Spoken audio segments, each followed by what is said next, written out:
Uma pesquisa feita pela FEComércio mostra que 67,1% dos moradores da capital estão endividados. Também houve crescimento na taxa de inadimplentes. E esse é o tema do nosso Link Espírito Santo de hoje. Eu recebo aqui no estúdio Érica Gomes, educadora financeira, que vai dar dicas de como sair do endividamento. E nós vamos mostrar também. Dia de protestos por toda a Grande Vitória. Centrais sindicais fazem ato contra a reforma da Previdência. E no Dia Mundial do Consumidor, o Procon faz ação no terminal de Vila Velha. O Link Espírito Santo está no ar.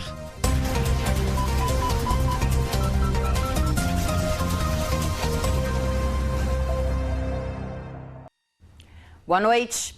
Boa parte dos moradores de Vitória está endividada. São mais de 67%, de acordo com uma pesquisa realizada pela FEComércio. E esse é o tema da nossa enquete de hoje. Você está com contas em atraso? Sim ou não? Eu estou aqui com a Emanuela Teixeira, jornalista do Portal R5, que vai ensinar pra gente como é que vota, como é que participa do nosso programa. Boa noite para você, Manu. Boa noite, Adriana. Para votar na nossa enquete é só acessar o nosso portal r5.com.br e votar lá na enquete. E para participar enviando perguntas, dúvidas e opiniões, é só enviar pelo nosso WhatsApp no número 992525007 e também através das nossas redes sociais pelo Facebook, Instagram e Twitter, usando a hashtag LinkES, Adriana. Entra lá, participa com a gente, ajuda a gente a fazer o Link Espírito Santo de hoje. E sobre o endividamento da população e como colocar as contas novamente no azul, eu converso agora com Érica Gomes, educadora financeira. Érica, boa noite, obrigada pela sua presença. Boa noite a todos que estão nos assistindo. 67% dos moradores da capital endividados. A gente já teve um índice tão alto? Não, esse é o índice mais alto nos últimos tempos. E realmente é um índice que assusta, né? Porque são diversas famílias passando por situações muito complicadas nesse momento de crise, né? E não vai ser o último. E a gente pode explicar esse endividamento como? É realmente o desemprego, a crise financeira? Olha, na verdade, a crise financeira acarretou um aumento muito grande do desemprego, né? E as pessoas tiveram sua renda reduzida consideravelmente. Então, acaba que a organização financeira, ela fica comprometida. Quem não se planeja, quem não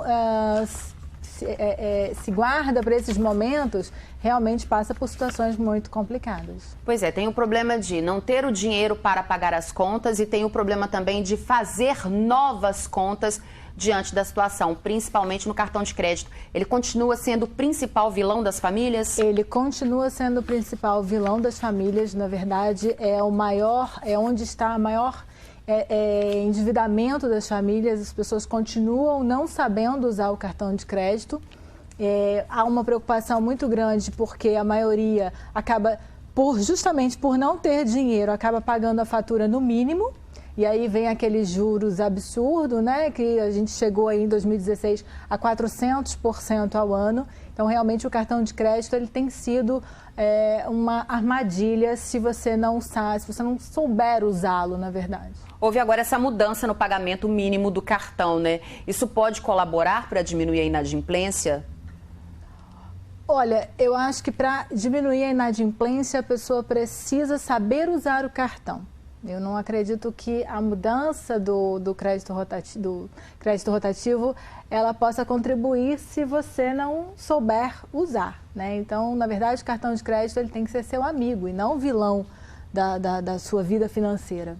Só que o problema é que muitas famílias fazem do cartão de crédito, assim como fazem do cheque especial, um complemento da renda, né? Por exemplo, eu ganho R$3.000 por mês, mas eu tenho mais R$2.000 do limite do cartão, mais R$2.000 do cheque especial, então no final do mês eu tenho R$7.000. O que é um erro, né? É uma vida financeira mascarada, na verdade. Aquele dinheiro não é seu. E se você faz uso dele, você tem que pagar por isso depois. E aí, como você falou do cheque especial, juros altíssimos também, e você só vai se enrolando cada vez mais. E aí, como é que faz para sair desse rolo?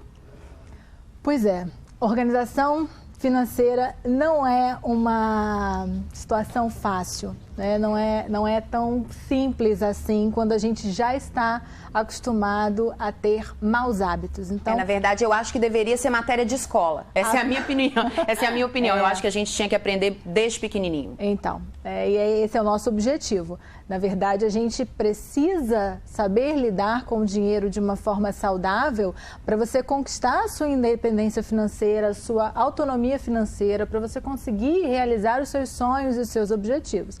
Então, na hora de você organizar a sua vida, primeiro é identificar para onde está indo realmente o seu dinheiro, né? Todas aquelas despesas são necessárias? Há alguma da qual você pode abrir mão? Há alguma que você pode reduzir, né? Sentar com a família, nós estávamos conversando anteriormente, não é um problema de uma pessoa da casa, é um problema que a gente precisa envolver a família, os filhos, né? Para que todos possam seguir no mesmo caminho. Então, despesas, todas elas são necessárias, há alguma que possa ser reduzida. Abrir mão dos supérfluos, a gente muitas vezes não consegue, né? Já é um hábito. Então, assim, a mudança de comportamento, a mudança de hábito, nesse momento de crise financeira, ou pessoal ou do país, é o essencial, é o primordial para a gente conseguir caminhar e sair dessa situação difícil. Mas é muito difícil a gente equacionar essa conta, né? Quer dizer, tudo subiu. Você vai no supermercado hoje com os mesmos R$500 que você há 2, 3 anos conseguia fazer uma compra. Hoje você já não consegue fazer mais e, ao mesmo tempo, o nosso salário não cresceu na mesma proporção, né? É difícil fazer essa conta. Não é fácil, mas aí a gente precisa criar alternativas. Porque se a gente sempre pensar que os produtos estão aumentando e o meu salário não está aumentando, eu vou viver numa crise financeira eterna.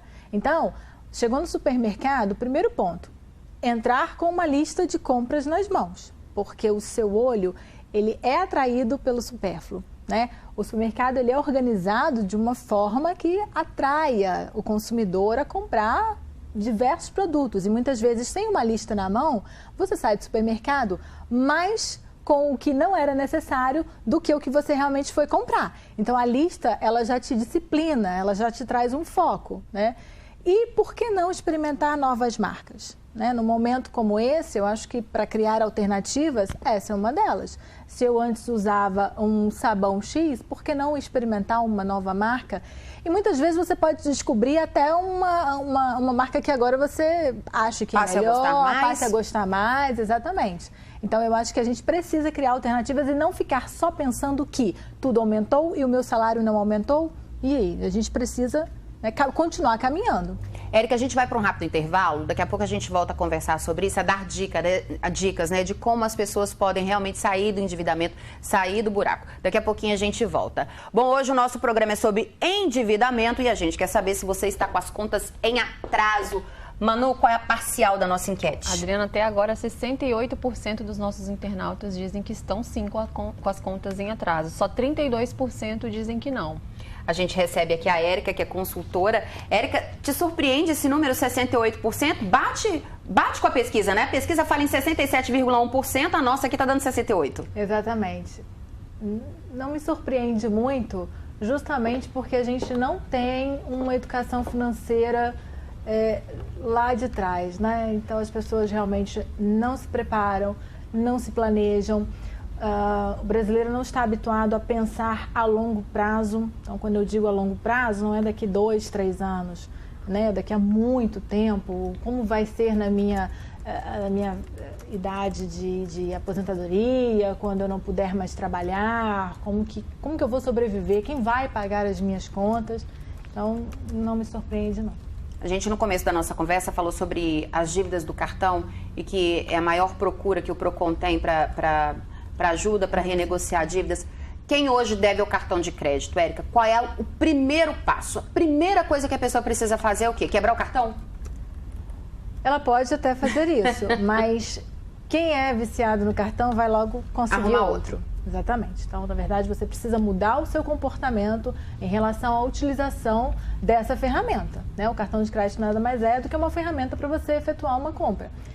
E se você não paga a fatura no valor total, a gente cai naquele problema dos juros que são altíssimos. Então, se você está com uma dívida muito alta no cartão e não consegue pagá-la, precisa entrar em contato e renegociar essa dívida para parcelar, dividir e segurar um pouquinho, né? Compensa, por exemplo, pegar um empréstimo para pagar a dívida do cartão? Compensa se os juros desse empréstimo for bem menor do que os juros cobrados pelas operadoras de cartão de crédito. Geralmente, quem consegue pegar o empréstimo consignado tem juros melhor do que os juros do cartão. Nesse caso, é aconselhável? É válido, sim, você procurar um outro tipo de empréstimo para quitar a sua dívida de cartão, né, já que os juros que você vai pagar vai ser menor.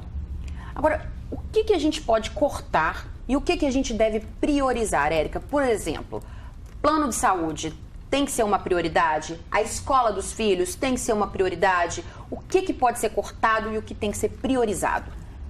Existem as contas que a gente chama de essencial, né? Água, luz, você não consegue viver sem. Então, o que a gente sempre recomenda é: faça uma análise da sua vida financeira e veja para onde está indo o seu dinheiro.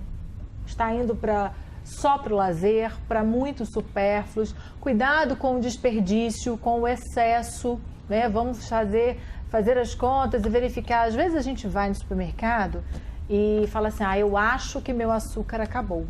E aí você vai lá e compra, e quando chega em casa, nossa, tinha um pacote fechado. Confesso que isso acontece direto comigo. Então você precisa sair de casa já com o seu dia planejado. E se é o dia do supermercado, que você faça a lista e veja realmente o que você precisa ou não. E, na verdade, isso vai valer para tudo, tá? Evitar o desperdício, evitar o excesso, vai te trazer um alívio nessas contas, né? Uma redução, na verdade, dessas contas.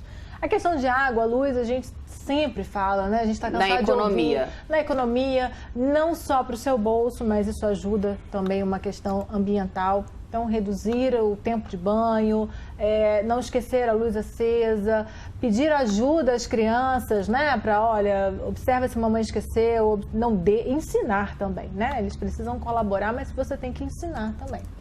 Cortar o lazer totalmente ou não? Ou é saudável para a família ter pelo menos um dia de lazer, né? Para que a família possa estar junta? Olha, quem mora na cidade litorânea, como nós moramos, perto da praia, o lazer, ele pode existir de graça. De graça. É verdade. Sem que você necessite tirar um centavo do bolso. Verdade. Então, o lazer, ele é necessário depois de um dia de tanta correria, de pressão no trabalho, pressão com as crianças. Você precisa, sim, de momentos de lazer.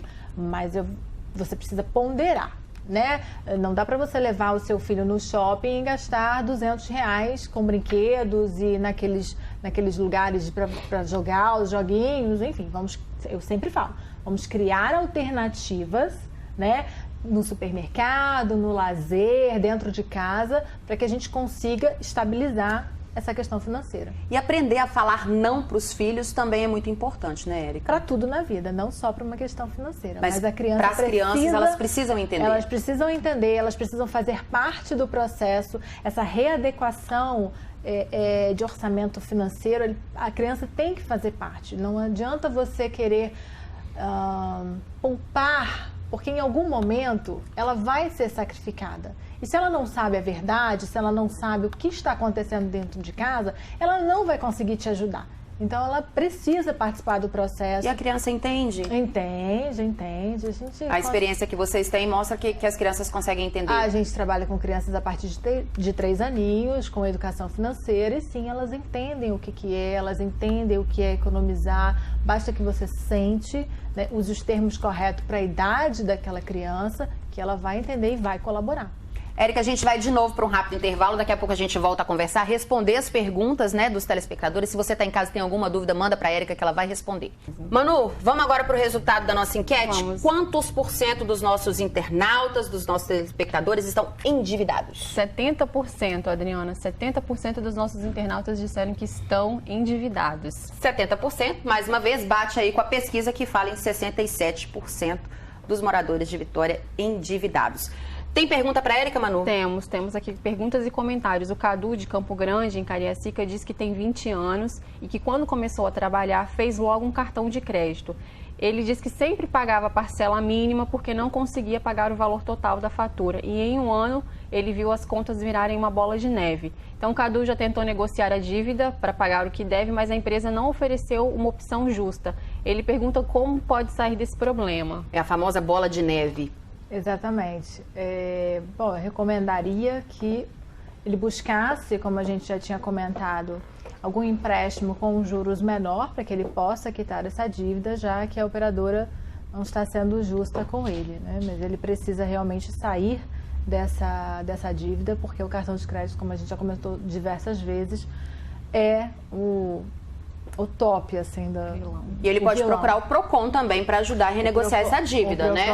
O PROCON, ele também auxilia nas renegociações, nas conciliações, né? Entre o credor e o devedor. Tem mais pergunta, Manu? Temos o comentário aqui da Alice, de Vitória. Ela diz que não usa o cartão de crédito há muito tempo e que só usa moderadamente o cartão de débito para não se endividar e que comemora o fato de não estar endividada esse ano. Sair sem o cartão ajuda? Deixar em casa? Se você não sabe usá-lo, é a solução. É a solução. Ok. A Zenaide de Bento Ferreira comenta que está assustada com o número de pessoas que ela conhece que estão endividadas e ela conta que há 1 ano jogou fora 5 cartões de crédito e que mesmo assim não conseguiu pagar as dívidas que chegam a R$12 mil já com os juros.